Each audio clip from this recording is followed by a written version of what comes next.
Welcome to క్రిక్విక్.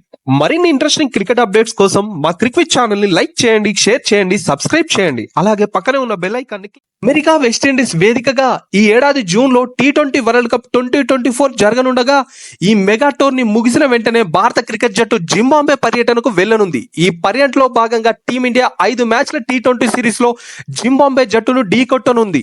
ఇరు జట్ల మధ్య హరారే వేదికగా జూలై 6న తొలి టీ20 మ్యాచ్ జరగనుండగా 7న రెండో టీ20, 10న మూడో టీ20, 13న నాలుగో టీ20, 14న ఐదో టీ20 మ్యాచ్ జరగనుంది. ఈ పర్యటన వివరాలను జింబాబ్వే క్రికెట్ బోర్డు కొద్దిసేపటి క్రితమే వెల్లడించింది. బీసీసీఐతో సుదీర్ఘ సంప్రదింపుల అనంతరం ఈ సిరీస్ ఖరారైనట్లు తెలిపింది. జింబాబ్వే క్రికెట్ చైర్మన్ తవేంగ్లా ముహుఖ్లా అని ఈ విషయాన్ని అధికారికంగా ధృవీకరిస్తూ ట్వీట్ చేశాడు. మా దేశంలో ఈ ఏడాది జరిగే అతిపెద్ద అంతర్జాతీయ ఈవెంట్ ఇదే. టీమిండియాకు ఆతిథ్యం ఇస్తున్నందుకు మేము చాలా ఆనందిస్తున్నాము. మా దేశ పర్యటనకు ఒప్పుకున్నందుకు బీసీసీఐకు ధన్యవాదాలు అంటూ తవేంగా ట్వీట్ చేశాడు. ఇదిలా ఉంటే ద్వైపాక్షిక సిరీస్ల నిమిత్తం టీమిండియా జింబాబ్వే దేశ పర్యటనకు వెళ్లడం ఇది 4వసారి. అంతకుముందు 2010, 2015, 2016లో రెండు దేశాలు టీ20 సిరీస్ లో పోటీ పడ్డాయి. ఈ మూడింటికి జింబాబ్వేనే ఆతిథ్యం ఇచ్చింది.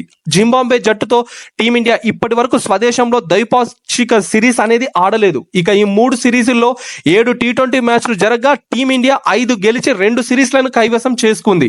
ఇక 2022లో జరిగిన ICC T20 world cup tourney సందర్భంగా రెండు జట్లు చివరిసారిగా టీ20 ఫార్మాట్ లో తలపడ్డాయి. మెల్బోర్న్ లో జరిగిన ఆ మ్యాచ్ లో టీమిండియా 71 పరుగుల తేడాతో జింబాబ్వేను చిత్తు చేసింది.